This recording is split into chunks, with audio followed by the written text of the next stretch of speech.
Scattered along the coast of East Africa are the last fragments of a once huge and diverse mosaic of forest.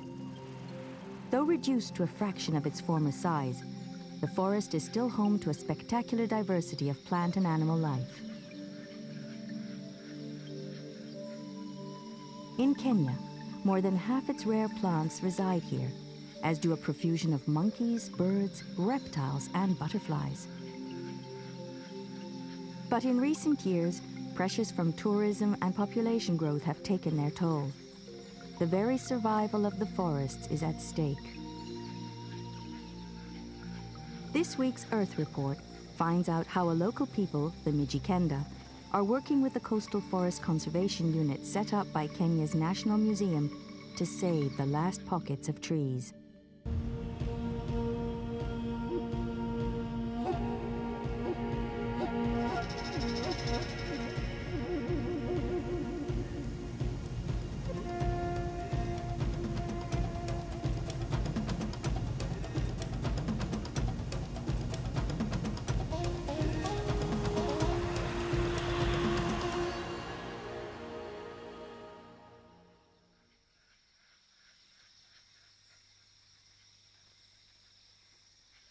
Most of the forest is just a few kilometers from Kenya's coast and its tourist resorts, but few visitors have any idea about the rich plant and animal life nearby. Most Kenyans are equally unaware of the wealth of biological diversity to be found within these forests. But the Mijikenda, who've lived here for centuries, realize their value and describe them as Kaya, or homestead. The history of the Mijikenda explains their attachment to the forests. Each generation of Mijikenda has passed on to the next a rich tribal story. It's the story of an exodus, of a people who developed a deep attachment to the ecology of their adopted forest home. Azukulu wangu, kuna chitu chinaitwa Mijikenda. Mijikenda makabila tofauti yatutisia. Na atu wenye munamanya kurarikola. Munasikira kukala kuna kaya simbaya. Makaya ga Mijikenda ariola singwaya wakati hinyo. Mpaka rero hino zakala hizo nkaya na zinahifadhiwa na zina mihi ndani. Aina ya mihi, hata mihi ya njina pia ndawa inayotumika kwenye anadamu. Kaya hizo nyumani zikasaidia tu kukala ndizo nganasa za kuzifitsira atu wakati ya Masai ya kedza kulunga kola gatu na kuwala ng'ombe zatu. Haifadhiwa nkaya hizo. Hulako swiswi ni kaya simbaya ndiyo kaya ilayo atu Mijikenda osi.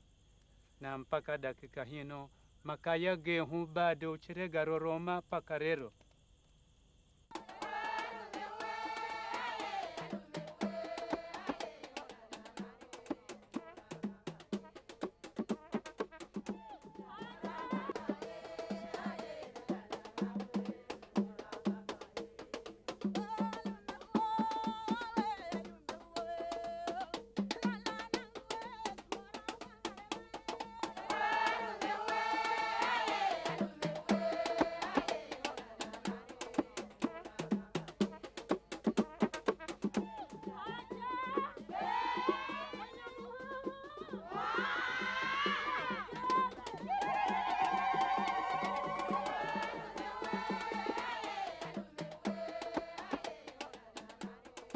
The word Mijikenda means 9 villages. The 9 ethnic subgroups share in common a reverence for their forest homestead. The Kayas are their larder and sacred grove, and the Mijikenda impose fines and other sanctions on those who damage or violate sacred areas. For them, the Kayas are not only a source of medicinal herbs, fruits, building material and firewood, but places of deep social significance. The location for tribal ceremonies, a meeting place for elders, and a burial ground.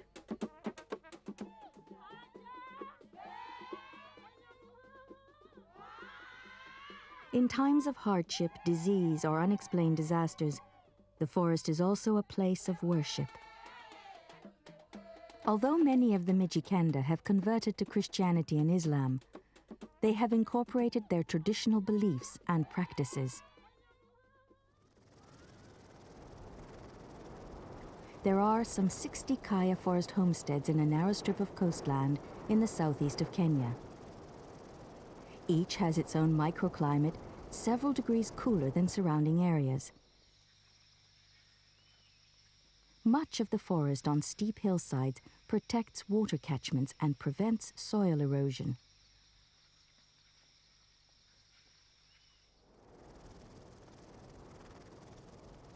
The area is also prime real estate and is vulnerable to speculators who can make a quick profit selling to foreign investors. But with other equally suitable sites on the coast still available, there is a powerful case for leaving the Kayas alone. In the early 1990s, the National Museum set up the Coastal Forest Conservation Unit.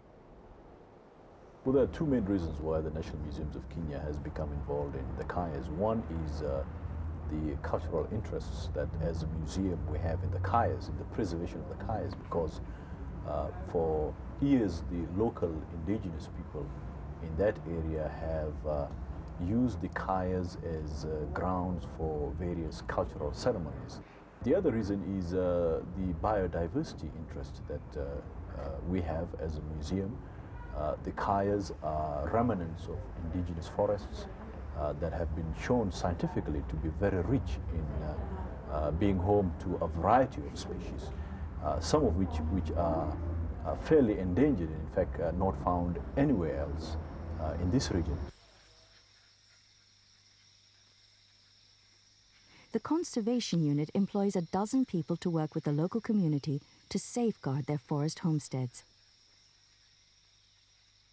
The Mijikenda communities tended to protect these sites, and as a result, forest patches were protected, even as the surrounding areas were cleared, because the local communities saw them as precious, as special, and as sacred, because of the link or the connection of these sites to their history and their past.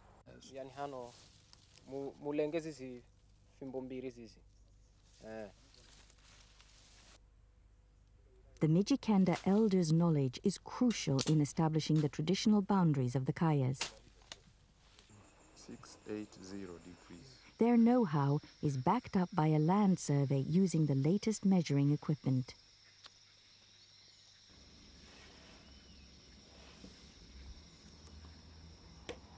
The Kayas vary in size from 5 to 300 or more hectares.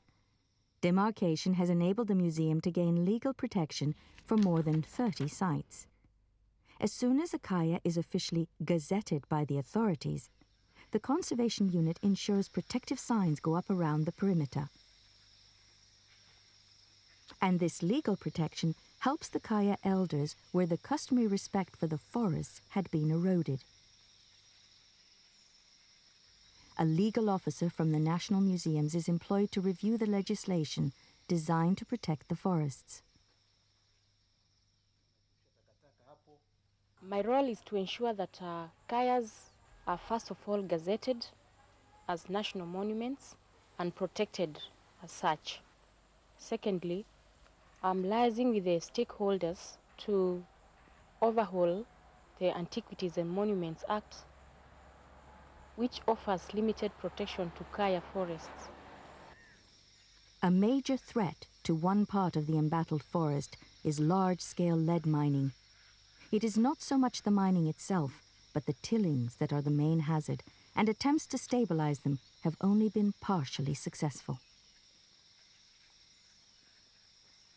Smaller-scale iron ore mining has also taken its toll. People have even been arrested for mining inside the Kaya itself. Although digging for the ore is now stopped, there has been little attempt to rehabilitate the scarred land. The Kaya Elder Committees are the means by which the Conservation Unit maintains close contact with the local communities. Here, at Kaya Mrima, the threat of mining for the rare mineral element, nairobium, hangs over the forest. Sasa yale mambo ambayo alikuwa nawaambia kwangu mimi leo ninakuta ya muhimu kabisa, ambayo ni maneno niliyaweza kuyazungumza na chairman wa kamati ya wazee wa Kaya, ni kuhusu uchimbaji wa madini ambao inasemekana ulikuwa unataka kufanywa ama unataka kufanywa sasa hivi katika kaya hii yenu ya Mrima. Mnajua kuhusu jambo hilo ama hamjui? Kaya hii yetu ya Mrima, hata mimi mtu wa Kaya Mrima, inasemekana kulipatikana madini hapa, madini ambayo haipatikani mahali pengine, yaani si sana kupatikana kwa urahisi.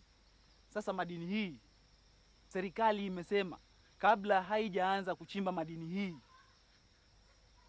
inataka ijue mwanzo, kwa sababu serikali inawapenda sana nyinyi watu wa Mrima. Ilisema inataka kuja kuzunguka na kamati ya wazee wa Kaya Mrima ili iweze kuonesha eneo lile la Kaya Mrima.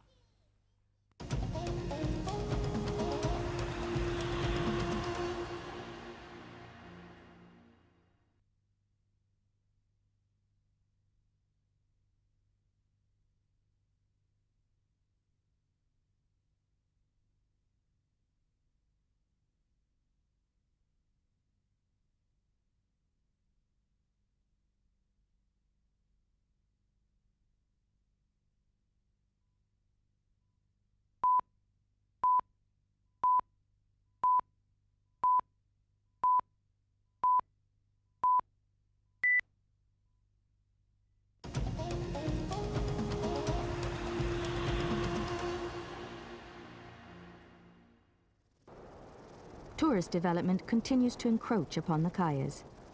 Though legal protection was imminent, in the early 90s, a third of the Kaya here at Charlie Island was turned into a tourist resort. Pressure on the islands of forest is also coming from a growing indigenous coastal population. Despite a recent fall in the growth rate, Kenya's population is still increasing rapidly. This has intensified the demand for fruit and vegetables grown by small-scale farmers on the coast.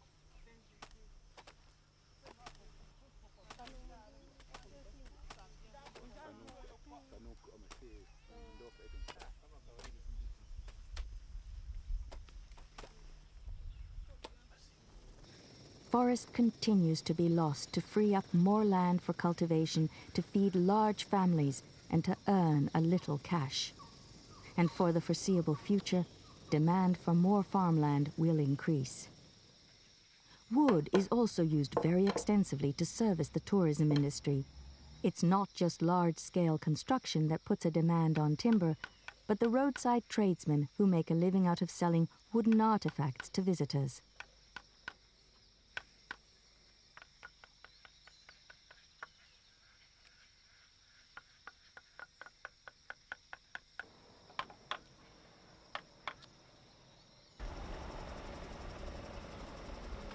Kenya's Forestry Department is promoting an alternative to chopping wood from the Kayas. Joseph Kibuga is one of 4 forestry officers who travels from one coastal farm to the next, providing seeds for fast-growing trees. These produce wood that would otherwise be taken from the indigenous forests. Kibuga also provides technical advice to farmers who are often venturing into timber production for the first time.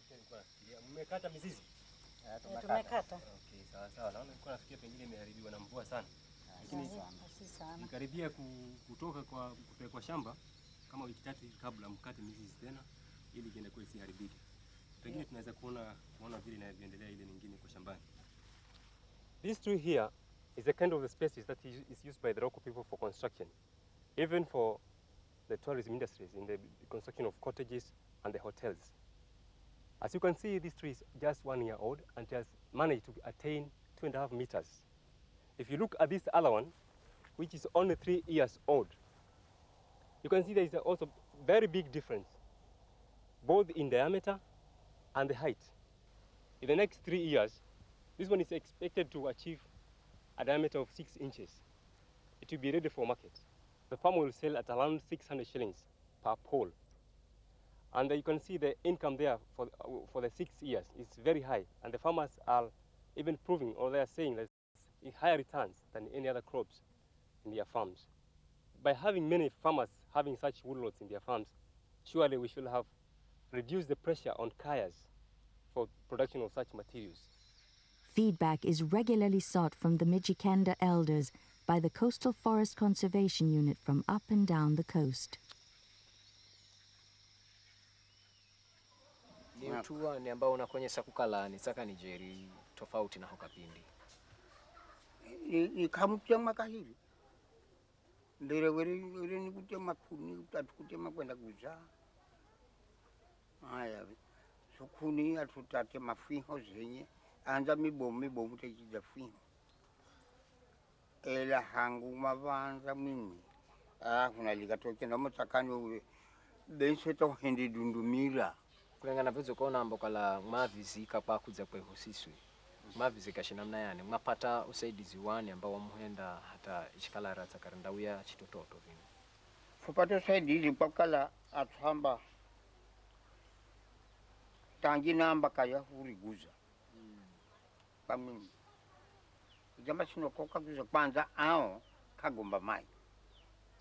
Anamba mimi sinoka ziyo kusaidia.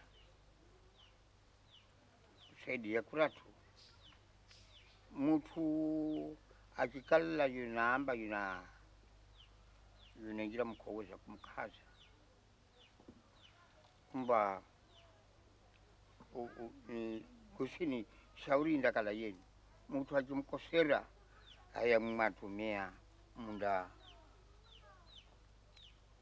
mutosa mambe wawa bananga wanahenza kuku au wanahenza mbuzi au wanahenza ng'ombe. Amuwe mtengesere. Ajikala zimshinda haya familia ni sisi. Tafiku nanjina zimshinda hunata mambira mungu. The findings of a program of scientific research have reinforced the case for Kaya conservation. Researchers are documenting what the local people have long known. The forests are islands of exceptional diversity. In only a few years, 35 new plant species have been recorded. Emerging is a comprehensive scientific understanding of the entire coastal ecosystem, new to science, but not to the guardians of the Kayas. The Mijikenda people have traditionally used the bounty of the forest for food and medicine, and this age-old knowledge is now being scientifically logged by the researchers. One of the biggest enemies of conservation for the Kayas has been a lack of public awareness of their importance. Discerning visitors can discover for themselves the profusion of species within the forest. One role of the Conservation Unit has been to support continuing research into the archaeology of the settlements that once existed here. This area is very important. On my left is the Kaya Chombo. Behind me directly is the site, the early Iron Age site of Chombo dating to around 1000 AD. It is important because it is one of the earliest Iron Age settlements in this particular area. It was a melting point of technology and a melting point of migrations. Early Bantus were able to clear the forest to create farms, and as a result of that, there was increment in food production, and this also meant increment in population. And therefore, the center, this particular area, also became a major center of dispersion, of migration, people moving towards the north and to the south. And subsequently, there was again remigration that then led to the creation of the second Kayas in the 16th century. But the earliest Kayas can be dated to the 8th century AD. So it is definitely a very, very important site that needs to be preserved at all costs.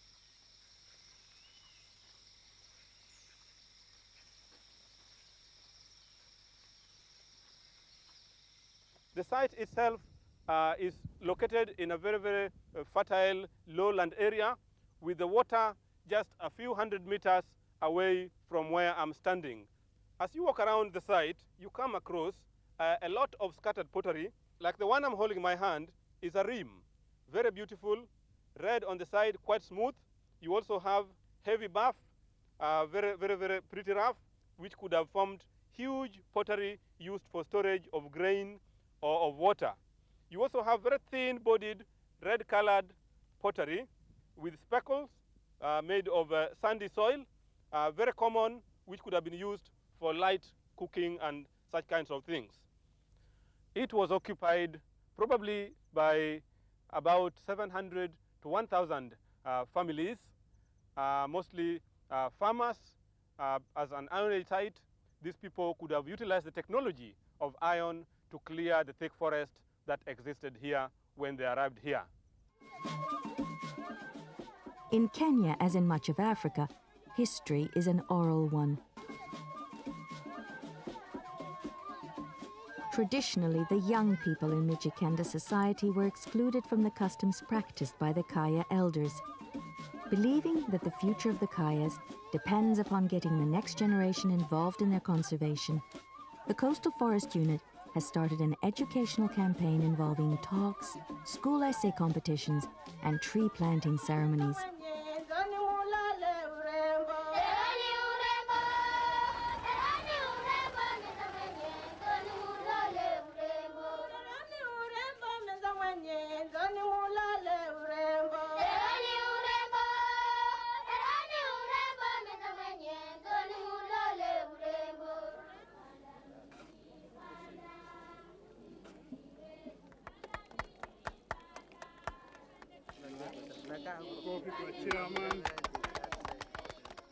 Student groups are encouraged to visit the Kayas and listen to the elders recount the history of the forests and the medicinal uses of the Kaya plants.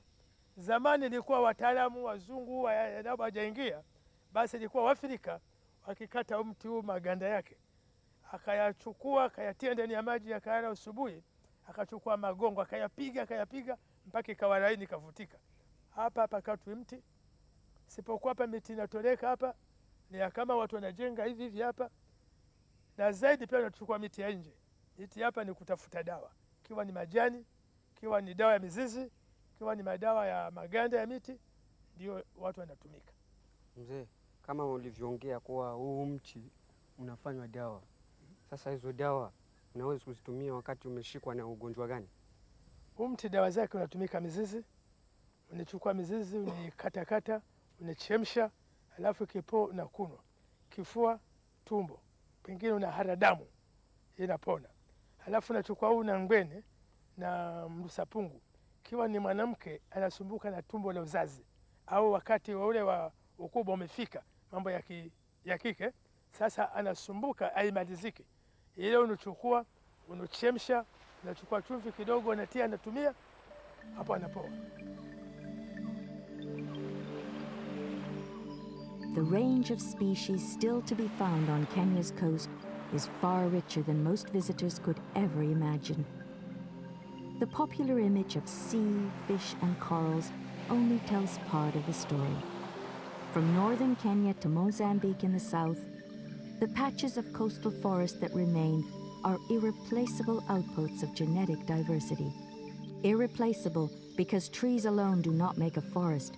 Other life forms interact with one another in a cycle that has evolved over countless millennia and cannot be reconstructed in any plantation. The 21st century farmer may find protection for crops in chemicals derived from a rare plant or fungus that came from the Kayas. And in these living laboratories may lie cures to viral disease. It's fortunate for Kenya and the world that there's been a strong tradition of conserving them from within the local communities.